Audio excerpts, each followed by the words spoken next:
안녕하세요. 저는 2005년에 대한민국에 입국하고 지금 서울시 노원구에서 북부중앙교회를 담임하고 있는 김강호 목사입니다.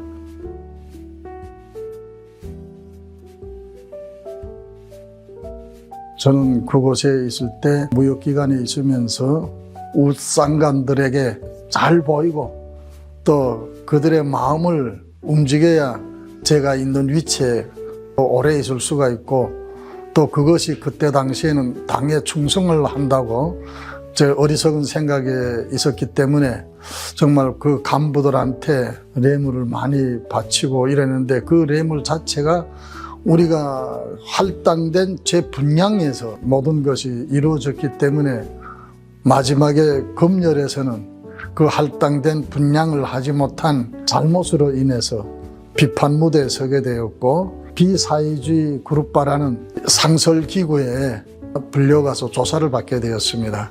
그래서 그때 느낀 것이 이것이 내가 당과 수령에게 충성을 해도 북한에서 말하는 코에 걸면 코골이요 목에 걸면 감옥 귀신이 된다는 그러한 그 말에 내가 희생양이 되었구나 하는 마음이 들더라고요. 여기서 잡히면은 감옥에 갈 수 있는 확률이 90%가 됐기 때문에 그래서 제가 달아났습니다. 도망쳤습니다. 한 반년 기간만 제가 중국의 대방해인대 가서 좀 있다가 그리고 나오자 그렇게 생각하고 중국에 들어오게 되었습니다. 그런데 중국에 들어온 그 길이 영원한 다시는 갈 수 없는 만날 수 없는 그러한 길이 되고 말았습니다.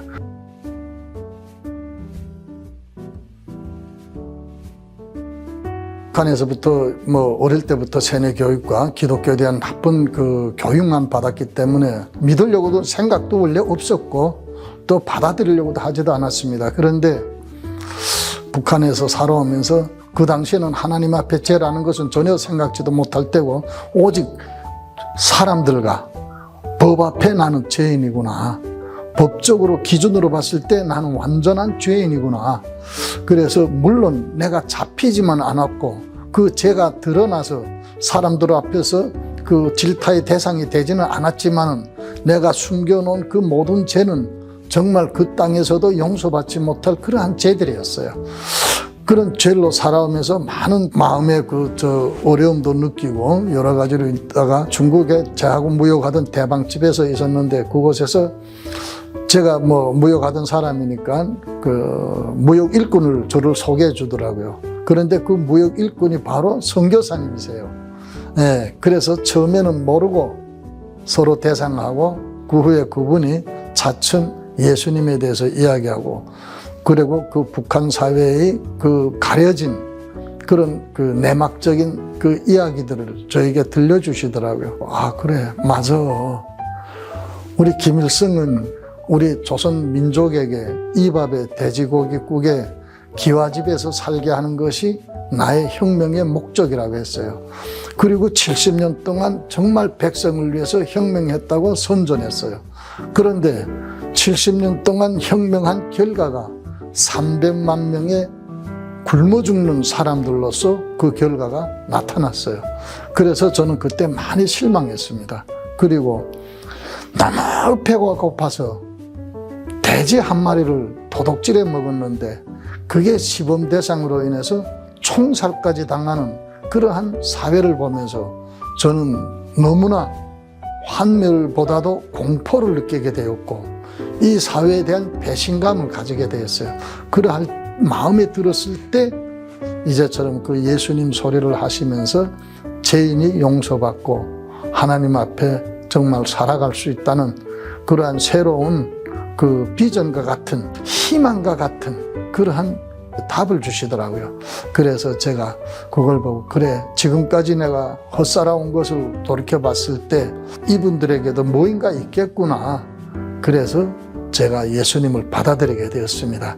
저의 삶을 뒤돌아보면 과연 내가 하나님의 일꾼으로서 부르심을 받고 또 그 사역에 임할 수 있는 자격이 있는가 이렇게 생각하고 제 자신의 삶을 뒤돌아보고 나의 모든 그 살아온 그 경력들을 봤을 때는 도저히 하나님이 나 같은 죄인을 부르실 수 없는데 하나님이 부르셨더라고요. 제가 중국에서 공안에 북송됐습니다.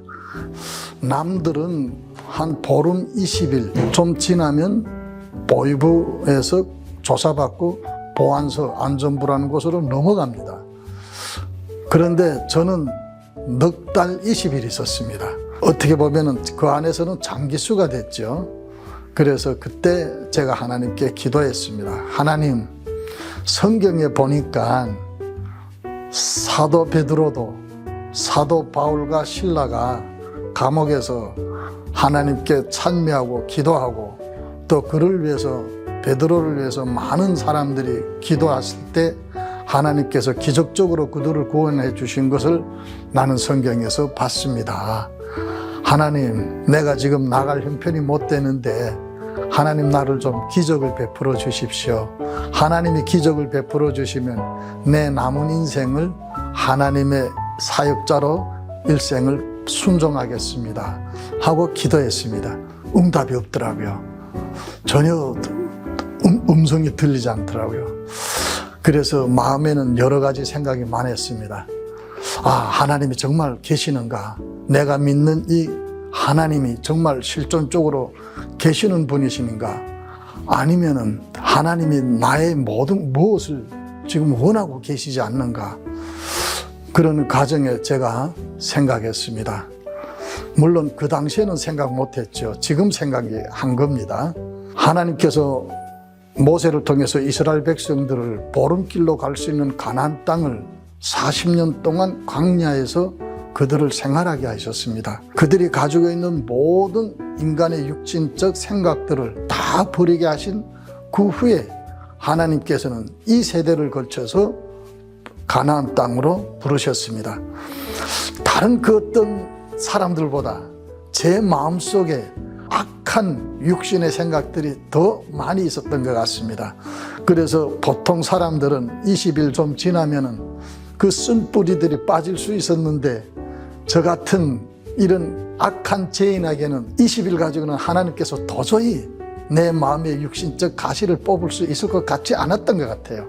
그래서 제가 넉 달 20일 동안 그곳에 있으면서 내가 가지고 있던 모든 육신적 탐욕, 시기, 미움, 의심, 이 모든 것을 다 내려놨을 때 하나님께서는 나를 뽑으시더라고요. 저는 왜 이렇게 지금 말씀하는가 하면은 우리 그 땅에서는 보위부에서 보안소, 보안소에서 도집, 도집에서 해당 분주소, 이게 그 사회의 그 탈북민들이 나가야 될 루트예요. 길이에요. 이렇게 순서를 밟아 나갑니다. 그런데 하나님은 인간들이 만들어놓은 그러한 길을 밟지 않으시더라고요. 하나님의 방법과 권세로 저를 보위부에서 단번에 건지시더라고요. 이제는 육신적인 생각, 그 악한 쓴뿌리들이 다 빠지니까 하나님께서 그때야 비로소 저의 소원 기도를 응답해 주시더라고요. 또 다음 한 가지는 하나님께서 우리 가정을 그토록 사랑하시는 것 저는 몰랐어요. 왜냐하면은 우리 어머니, 우리 형님, 우리 여동생에게 영접을 시키려고 하나님께서는 그 모든 그 순서를 저가 걸게 하셨더라고요. 넉 달 20일 만에 그 보위부에서 나와가지고 집에 있으면서 우리 어머니를 영접시키고 우리 형님들을 영접시키고 누이 동생을 영접시켰습니다. 비록 우리 자녀들은 있었지만 그들이 아직도 10대고 어린 나이들이기 때문에 그 사회에서는 그들에게 예수 그리스도를 믿으라고 영접시킬 수 있는 그러한 상황이 안 됩니다. 왜냐하면 너무 어릴 때부터 세뇌 교육을 받았기 때문에 그들은 오직 당과 수령에 어긋나는 배반하는 일을 한다면 부모도 가차없이 보위부에 신고하는 그러한 시스템으로 교육되어 있기 때문에 그 땅에서는 자기가 낳은 자녀도 아직까지 성숙되지 못했을 때는 믿을 수가 없는 거예요. 그래서 제가 우리 자녀들에게는 영접을 시키지 못했습니다. 그러나 우리 형님 두 분, 우리 어머니, 우리 여동생까지 이렇게 영접시키고 나니까 너무나 마음이 기쁘고 내가 이제는 모든 짐이 다 내려놓게 되더라고요. 나한테 짐이 있는 것 같지 않더라고요. 그리고 있었는데 하나님께 서원한 그 약속의 기도가 생각나시더라고요.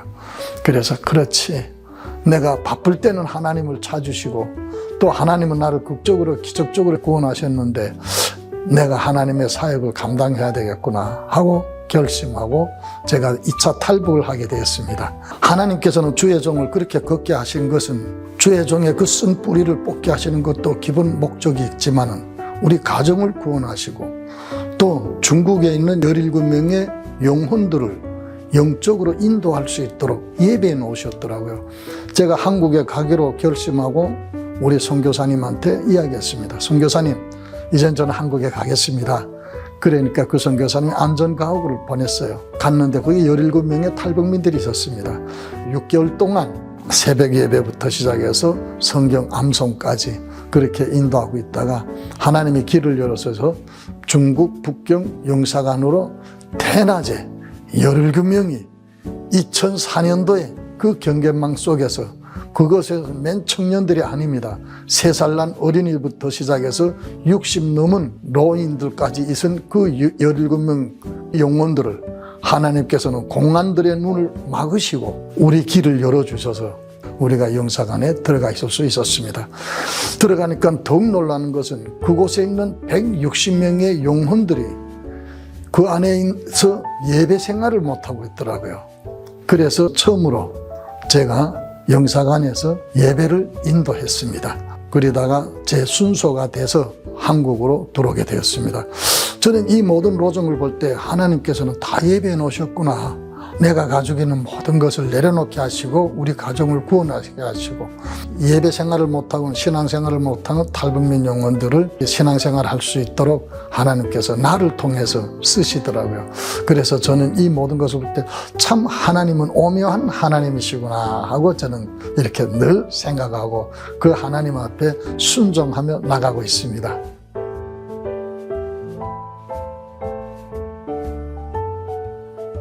제가 한국에 와서 너무나 이 한국 사회가 유혹하더라고요. 참 우리 인간은 어찌 보면은 믿지 못할 것 같아요. 하나님 앞에 그렇게 서운했음에도 불구하고 대한민국에 오니까 너무나 우리를 마음을 유혹하더라고요. 그래서 하나님 앞에 하나님, 아마 제가 서원 기도를 못 지킬 것 같습니다. 그리고 세상에 빠지고 마음껏 살아보려고 했는데 마음은 너무나 괴롭더라고요. 그래서 이 길이 아니구나. 여기 대한민국에 있으면 하나님께서 나를 계속 괴롭게 하시겠구나. 하나님이 없는 곳으로 가자. 그래서 제가 북극에 있는 노르웨이 가서 난민 신청하고 거기에서 살게 되었습니다. 여기는 하나님이 없겠지 하고 했는데 아니 하나님이 그곳까지 따라오셨더라고요. 그리고 제 마음을 너무나 괴롭게 하시는 거예요. 하나님께서 늘 기도하고 예배하고 말씀을 들을 때면 내 마음속에 나는 네가 그 어려울 때 그 기도를 들어줬는데 너는 지금 네가 편안하다고 이렇게까지 요나가 지금 하나님을 피해서 니느웨를 가지 않고 다시스로 내려갔던 것처럼 네가 이렇게 트롬새까지 와 있냐 하고 질책하시더라고요. 그래서 1년 7개월 만에 노르웨이 좋은 생활을 접고 하나님 앞에 순종하고 가겠습니다 하고 우리 사모를 강압적으로 끌고 다시 대한민국에 들어왔습니다. 신학교 가고 그래서 신학교를 참 어렵게 다녔습니다. 2016년 12월에 목사 안수를 받았습니다. 2017년 10월에 제가 북부중앙교회를 개척하게 되었습니다. 개척하기 전에는 먼저 가정집에서 우리 친지들과 함께 7명이 예배 생활을 했습니다. 그러다가 임대아파트 민원이 제기되기 때문에 그래서 남양주 진접이라는 곳에 누룽지 가게를 하는 우리 같이 예배드리는 분의 그 가게 가서 주일만 예배드리기로 했어요. 그것도 저한테는 너무나 행복하더라고요. 왜냐하면 가정집에서 할 때는 민원이 제기될까 봐 기도도 주여를 부르지 못했습니다. 찬송도 크게 못했습니다. 그런데 부를 수 있고 기도할 수 있는 곳이 있다는 게 너무나 감사하더라고요. 그런데 그것도 잠시 임대 기간이 끝나서 나가게 됐습니다. 그래서 하나님께 기도하면서 하나님이 저를 이렇게 하시려고 주의 길로 가라고 하셨습니까? 남들은 그래도 주님의 성전에서 기도하고 예배드리고 찬양 부르는데 저는 중국에 있을 때도 마음껏 소리 지르 못해서 산에 가서 숲속에 가서 기도할 때 하나님 함께 하시지 않았습니까? 그때 하나님이 나한테 예수님을 보여주시지 않았어요.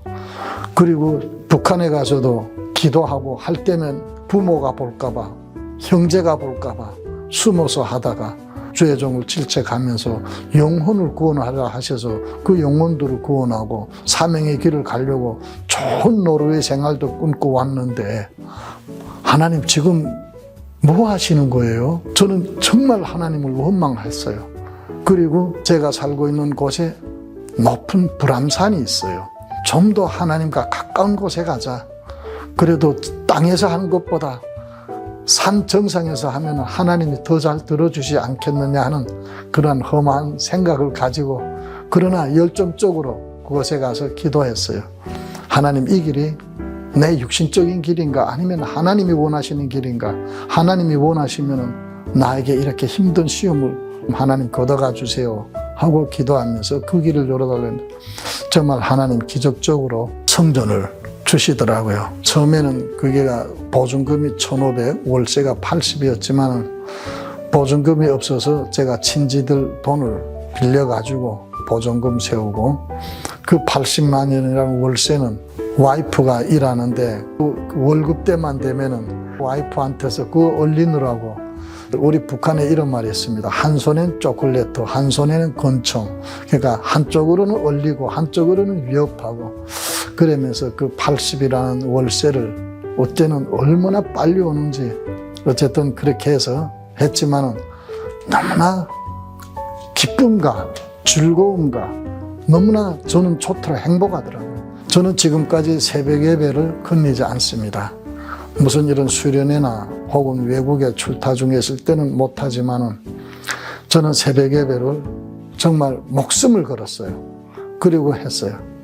그러나 새벽 예배 사람은 없습니다. 제 혼자 해요. 그러나 너무 기뻐요. 새벽 예배 드리고 중랑천 쪽으로 자전거 타고 그때는 차도 없었습니다. 자전거 타고 내려올 때 다른 사람들은 새벽에 나와서 막 운동하더라고요. 저는 그랬습니다. 너희들은 자신의 육체를 위해서 건강을 위해서 지금 여기 와서 열심히 운동하지만 나는 새벽에 하나님께 예배드리고 영광 돌리고 돌아간다. 이런 마음을 주니까 너무나 기쁘고 즐겁더라고요. 그래서 지금까지 하나님께서 주의 종에게 많은 사람들을 붙여주시고 부족한 것은 채워주시면서 지금까지 이렇게 살아가고 오고 있습니다. 저는 그랬습니다. 우리 후배들, 물론 저도 후배지요. 그러나 저보다 더 후배인 탈북민 우리 사역자들과 목회를 어렵게 시작해라. 주어진 조건에서 목회를 하면 은혜가 없다. 네가 그만큼 무릎 꿇고 엎드리고 기도하고 하나님만 바라봤을 때 오는 그 하나님의 기도의 응답, 그것이 목회자에게는 정말 큰 은혜다.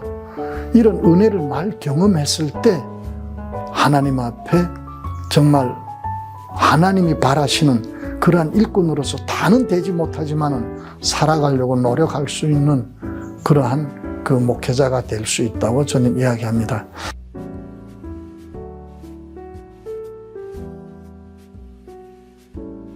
우리 탈북민 목회자들은 대체 비전이 비슷합니다. 통일된 대한민국 땅에서 남과 북이 함께 세워가는 교회 공동체로 비전들을 가지고 있잖아요. 우리 교회가 3분의 2 정도는 탈북민이고 3분의 1 정도는 한국 분들이어서 이 조화가 잘 이루어져 가고 있습니다. 그래서 처음에는 많이 힘들었어요. 왜냐하면 한국 분들이 들어오면 다 싸마는 거예요. 그런데 싸마는 게 아니잖아요. 우리 탈북민들이 다 뜨거운 마음을 가지고 있는데, 그래서 그분들이 그런 문화적 차이 그리고 또 여러 가지 이런 그 언어들 그런 데서 많이 서로 소통이 되고 통합이 이루어지고 그래서 하나님께서 남과 북의 이 70년이란 차이를 해소하시기 위해서 탈북민 3만 4천 명을 한국 분들에게 먼저 보내주셨구나. 그분들을 통해서 문화적 통일이 이루어지고 또 언어적 통일이 이루어지고 그리고 사역의 통일이 이루어지는구나. 이것이 하나님이 원하시는 남과 북의 통일된 대한민국의 모습이 아니겠는가. 저는 이렇게 생각하면서 참 너무 감사하고 있습니다.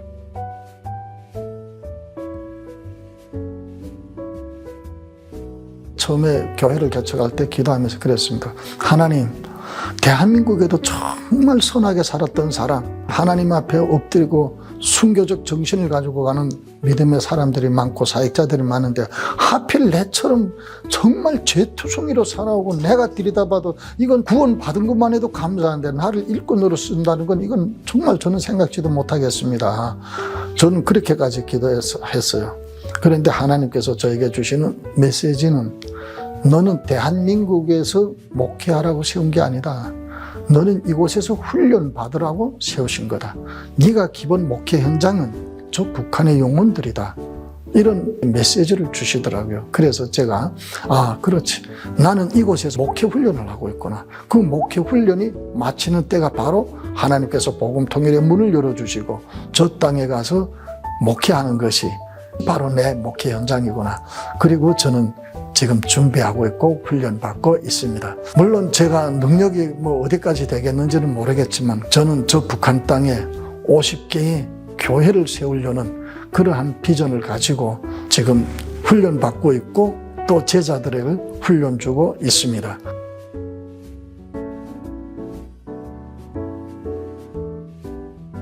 저는 참 이거 사람이 개인 욕심이 참 많죠. 저 욕심 많은데 우선 우리 사모님을 위해서 좀 먼저 좀 기도 제목을 내놓고 싶습니다. 제가 이미 전에는 기도 제목을 우리 사모님 기도 제목을 안 냈어요. 그런데 우리 사모님한테는 좀 그 고질적인 오래전부터 가지고 있는 그 질병들이 있거든요.